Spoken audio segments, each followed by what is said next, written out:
মৌমাছি মধু খায় সেটা তো আমরা জানি, কিন্তু এমন একটা পাখি রয়েছে যে পাখি মধু খেয়ে থাকে ফুলের থেকে। যখন ফুলের থেকে মধু সংগ্রহ করে মৌমাছি মৌচাকে নিয়ে গিয়ে তার আস্তানায় নিয়ে গিয়ে স্টোর করে, সেই বিষয়টা তো আমরা জানি। কিন্তু এমন একটা পাখি, সে পাখির নাম শুনলে অবাক হয়ে যাবেন। আমরা সবাই জানি হামিং বার্ডের কথা বলছি। হামিং বার্ড তার সূক্ষ্ম ঠোঁট দিয়ে ফুল থেকে মধু সংগ্রহ করতে সক্ষম। আবার জানা যায় যে এই হামিং বার্ডের তিনটি প্রজাতি রয়েছে। একটি প্রজাতি হচ্ছে হামিং বার্ড, আরেকটা সানবার্ড এবং হানি ইটার্স। এই যে হানি ইটার্স যে প্রজাতিটা, এরাই মূলত ফুলের থেকে মধু সংগ্রহ করে থাকে। কিন্তু অন্যান্য আর যে প্রজাতিগুলো রয়েছে তারা সবাই কিন্তু ফুলের থেকে মধু সংগ্রহ করে না। তারা অনেকে পোকামাকড় ধরে, পোকামাকড় খেয়েও তাদের জীবনকে বাঁচিয়ে রাখে।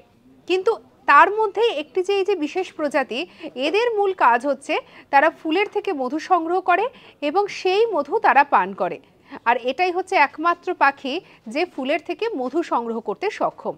সঙ্গে রাখুন আজ তাক বাংলাকে, সাবস্ক্রাইব করতে ভুলবেন না অজানা খবরকে জানার জন্য।